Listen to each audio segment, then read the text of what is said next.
Hello guys, ಎಲ್ಲರಿಗೂ ಕೂಡ ನಮಸ್ಕಾರ. ಇವತ್ತು ಬಂದು ನಾನು ಸೌತೆಕಾಯಿ ಸಾಂಬಾರನ್ನ ಮಾಡ್ತಾ ಇದ್ದೀನಿ. ಸೊ ಹೇಗೆ ಮಾಡ್ತೀನಿ ಅಂತ ಹೇಳಿ ನಿಮ್ಮ ಜೊತೆ ಕೂಡ ಶೇರ್ ಮಾಡ್ಕೋತೀನಿ. ಸೊ ಬನ್ನಿ ಇವಾಗ ಮೊದಲಿಗೆ ಇದನ್ನ ಕಟ್ ಮಾಡಿ ಇಟ್ಕೊಳ್ಳೋಣ. ಮೊದಲನೇ ಬಾರಿಗೆ ಯಾರಾದರೂ ನನ್ನ ಚಾನಲ್ನ ನೋಡ್ತಾ ಇದ್ದೀರಾ ಅಂದರೆ ದಯವಿಟ್ಟು ನನ್ನ ಚಾನಲ್ಗೆ ಸಬ್ಸ್ಕ್ರೈಬ್ ಮಾಡಿಕೊಂಡು ವಿಡಿಯೋನ ನೋಡಿ, ಹಾಗೆ ನಿಮ್ಮ ಫ್ರೆಂಡ್ಸ್ ಮತ್ತು ಫ್ಯಾಮಿಲೀಸ್ಗೂ ಕೂಡ ವಿಡಿಯೋನ ಶೇರ್ ಮಾಡಿ. ಬನ್ನಿ ಇವಾಗ ಶುರು ಮಾಡೋಣ. ಇದನ್ನು ಮೊದಲಿಗೆ ಈ ರೀತಿಯಾಗಿ ಕಟ್ ಮಾಡಿಕೊಂಡು ಇದರಲ್ಲಿರುವಂತಹ ಒಳಗಡೆ ತಿರುಳೇನಿದೆ ಇದನ್ನೆಲ್ಲ ತಕ್ಕೊಂಡು ಬಿಡೋಣ.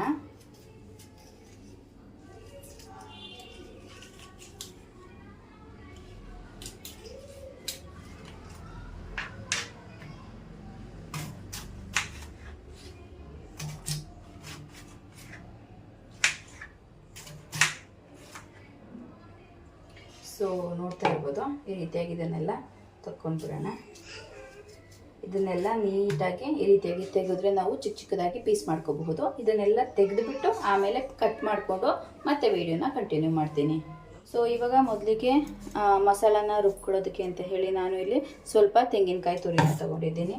ಆ ನಂತರ ಒಂದು ಟೊಮ್ಯಾಟೊನ ಹಾಕೋತಾ ಇದ್ದೀನಿ, ಹಾಗೆ ಒಂದು ಈರುಳ್ಳಿನ ಹಾಕೋತಾ ಇದ್ದೀನಿ, ಮತ್ತು ಚಿಲ್ಲಿ ಪೌಡರ್. ನಿಮ್ಮ ಒಂದು ಖಾರಕ್ಕೆ ಅನುಗುಣವಾಗಿ ನಾವು ಚಿಲ್ಲಿನ ಹಾಕೋಬೇಕಾಗತ್ತೆ. ಆ ನಂತರ ಧನಿಯಾ ಪೌಡರ್,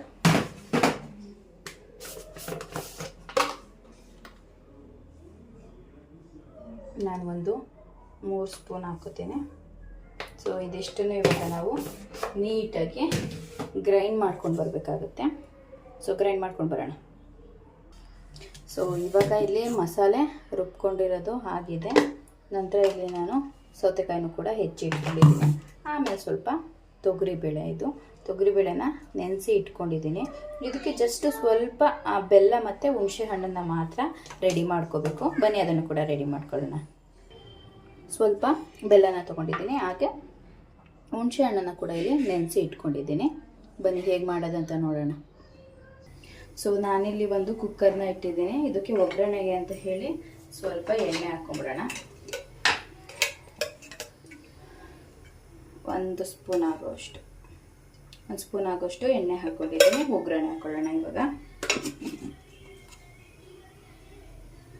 ಸೊ ಇವಾಗ ಇಲ್ಲಿ ಎಣ್ಣೆ ಕಾಯ್ತಾ ಇದೆ. ಇದಕ್ಕೆ ಸ್ವಲ್ಪ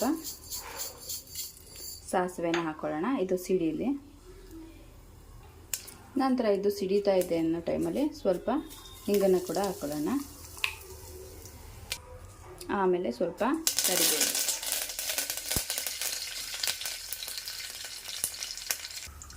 ಸೊ ಇವಾಗ ನಾವು ತಗೊಂಡಿರೋಂತಹ ಮಸಾಲೆ ಏನಿದೆ, ಮಸಾಲೆನ ಇದರೊಳಗಡೆ ಹಾಕೊಳ್ಳೋಣ.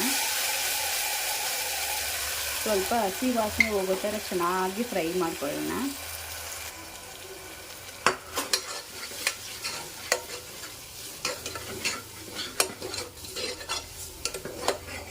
ಮಿಕ್ಸಿ ಜಾರಲ್ಲಿ ಏನಿರುತ್ತೆ ಅದನ್ನು ಸ್ವಲ್ಪ ನೀರು ಹಾಕಿ ಹಾಕೊಂಡ್ಬಿಡೋಣ. ಚೆನ್ನಾಗಿ ಕುದಿ ಬರಲಿ, ಹಸಿ ಸ್ಮೆಲ್ಲೆಲ್ಲ ಹೋಗ್ಬಿಡಲಿ. ಸೊ ಇವಾಗ ನೀರೆಲ್ಲ ಹಾಕಿದ್ದೀನಿ. ಇದು ಚೆನ್ನಾಗಿ ಕುದಿ ಬರಲಿ. ಆಮೇಲೆ ಸ್ವಲ್ಪ ನಾವು ಬೇಳೆನ ಸೇರಿಸ್ಕೊಳ್ಳೋಣ. ಸೌತೆಕಾಯಿ ಬಂದು ಬೇಗ ಬೇಯೋದ್ರಿಂದ ಅದನ್ನು ಲಾಸ್ಟಲ್ಲಿ ನುಗ್ಗೆಕಾಯಿ ಸಾಂಬಾರಿಗೆ ಹಾಕ್ತೀವಲ್ವ, ಆ ರೀತಿಯಾಗಿ ಹಾಕಿದ್ರೆ ಆಯಿತು. ಇಲ್ಲಾಂದರೆ ನಾವು ಬೇಳೆನ ಕೂಗಿಸ್ಕೊಂಡು ಈ ರೀತಿಯಾಗಿ ಒಗ್ಗರಣೆ ಮಾಡಿ ಒಂದೇ ಸಲ ಬೇಯಿಸ್ಕೊಂಡ್ರೂ ಆಗುತ್ತೆ. ಸೊ ನಾನು ಎರಡು ಸಲ ಏನು ಅಂತ ಹೇಳಿಬಿಟ್ಟು ಒಂದೇ ಸಲ ಮಾಡೋದಕ್ಕೆ ಇವಾಗ ಇದನ್ನು ಸ್ವಲ್ಪ ಹಸಿ ವಾಸನೆ ಹೋಗೋವರೆಗೂ ಚೆನ್ನಾಗಿ ಕುದಿಸ್ಕೊಂಡು ಆಮೇಲೆ ಸ್ವಲ್ಪ ಬೇಳೆನ ಹಾಕೊಂಡ್ಬಿಡೋಣ. ಸೊ ಬೇಳೆನ ನಾನಿಲ್ಲಿ ತೊಳೆದಿಟ್ಟಿದ್ದೀನಿ. ಇದನ್ನು ಹಾಕ್ಬಿಡೋಣ ಇದರೊಳಗಡೆ. ಇವಾಗ ಸ್ವಲ್ಪ ಕುದೀತಾ ಇದೆ ಸಾಂಬಾರು. ಈ ಟೈಮಲ್ಲೇ ಹಾಕ್ಬಿಡೋಣ. ಚೆನ್ನಾಗಿ ಮಿಕ್ಸ್ ಮಾಡಿಬಿಟ್ಟು ಇದನ್ನು ಸ್ವಲ್ಪ ಕುದೀಲಿ. ಆಮೇಲೆ ನಾವು ಲಾಸ್ಟಲ್ಲಿ ಲಿಡ್ ಕ್ಲೋಸ್ ಮಾಡ್ತೀವಿ ಅನ್ನೋ ಟೈಮಲ್ಲಿ ನಾವು ಸಾಂಬಾರು ಸೌತೆಕಾಯಿನ ಹಾಕೊಂಡ್ರೆ ಆಯಿತು. ಇದು ಸ್ವಲ್ಪ ಚೆನ್ನಾಗಿ ಕುದೀಲಿ. ಈಗ ನೋಡ್ತಾ ಇರ್ಬೋದು ಕುದೀತಾ ಇದೆ. ಈ ಟೈಮಲ್ಲೇ ನಾನು ಹುಣಸೆ ಹುಳಿ ಏನಿದೆ ಅದನ್ನು ಸ್ವಲ್ಪ ಹಾಕ್ಕೊಂಡ್ಬಿಡ್ತೀನಿ. ಆಮೇಲೆ ಹಾಗೆ ಸ್ವಲ್ಪ ಬೆಲ್ಲ.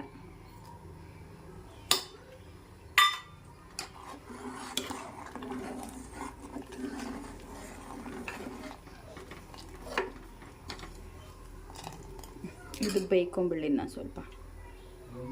ಇಲ್ಲಿ ಇದನ್ನೆಲ್ಲ ಹೆಚ್ಚಿ ಇಟ್ಕೊಂಡಿದ್ದೀನಿ, ನೋಡ್ತಾ ಇರಬಹುದು. ತೊಳೆದಿಟ್ಕೊಂಡಿದ್ದೀನಿ. ಒಳಗಡೆ ತಿರುಳೆಲ್ಲ ಇರುತ್ತಲ್ವ, ಸೊ ಅದೆಲ್ಲ ತೆಗೆದು ತೊಳೆದಿಟ್ಕೊಂಡಿದ್ದೀನಿ. ಇವಾಗ ಇದನ್ನು ಸಾಂಬಾರಿಗೆ ಹಾಕ್ಬಿಡೋಣ. ಕುದೀತಾ ಇದೆ, ನೋಡ್ತಾ ಇರ್ಬೋದು ಸಾಂಬಾರು. ಸೊ ಇದಕ್ಕೆ ಹಾಕ್ಬಿಡೋಣ. ಹಾಕ್ಬಿಟ್ಟು ಜಸ್ಟ್ ಒಂದು 2 ವಿಜಲ್ ಕೂಗಿಸ್ಕೊಂಡ್ರೆ ಸಾಕು. ಇದನ್ನು ಒಂದು 2 ವಿಷಲ್ನ ಕೂಗಿಸ್ಕೊಂಡ್ರೆ ಸಾಕು. ಸೂಪರಾಗಿರುವಂತಹ ಸಾಂಬಾರು, ಸೌತೆಕಾಯಿ ಸಾಂಬಾರು ಅಥವಾ ಮಂಗಳೂರು ಸೌತೆಕಾಯಿ ಸಾಂಬಾರು ರೆಡಿ ಆಗುತ್ತೆ. ಬನ್ನಿ, ಸಾಂಬಾರೆಲ್ಲ ರೆಡಿ ಆದಮೇಲೆ ತೋರಿಸ್ತೀನಿ. ಹಾಗೆ ರುಚಿಗೆ ಎಷ್ಟು ಬೇಕೋ ಅಷ್ಟು ಉಪ್ಪನ್ನು ಹಾಕ್ಕೊಳ್ಳಿ. ಸೊ ನೀವು ಯಾವುದನ್ನು ಯೂಸ್ ಮಾಡ್ತೀರಾ ಆ ಥರ, ಪುಡಿ ಉಪ್ಪಾದರೂ ಆಯಿತು, ಹರಳು ಉಪ್ಪಾದರೂ ಆಯಿತು. ಸೊ ರುಚಿಗೆ ತಕ್ಕಷ್ಟು ಉಪ್ಪನ್ನು ಹಾಕಿ ನೀಟಾಗಿ ಒಂದು ಮಿಕ್ಸ್ ಕೊಟ್ಟು ಲಿಡ್ಡನ್ನು ಕ್ಲೋಸ್ ಮಾಡಿದ್ರೆ ನಮಗೆ ಸಾಂಬಾರು ಸೌತೆಕಾಯಿ ಸಾಂಬಾರು ರೆಡಿ ಆಗುತ್ತೆ. ಮಂಗಳೂರು ಸೌತೆಕಾಯಿ, ಸಾಂಬಾರು ಸೌತೆಕಾಯಿ ಏನಾದ್ರೂ ಕರಿಬಹುದು. ಸೊ ಇವಾಗ ಸಾಂಬಾರು ರೆಡಿಯಾಗಿದೆ, ನೋಡ್ತಾ ಇರಬಹುದು. ಕೆಲವರು ಗಟ್ಟಿಯಾಗಿ ಇಷ್ಟಪಡ್ತಾರೆ, ಕೆಲವರು ತೆಳುವಾಗಿ ಇಷ್ಟಪಡ್ತಾರೆ. ನಿಮಗೆ ನೀರು ಬೇಕು ಅಂತ ಅಂದರೆ ಸ್ವಲ್ಪ ನೀರು ಹಾಕಿ ಮತ್ತೆ ನೀವು ಕುದಿಸ್ಕೋಬಹುದು. ಇವಾಗ ಈ ಒಂದು ಕನ್ಸಿಸ್ಟೆನ್ಸಿ ಚೆನ್ನಾಗಿದೆ. ಸೊ ಇವಾಗ ಇದನ್ನು ನಾವು ಸರ್ವ್ ಮಾಡಬಹುದು.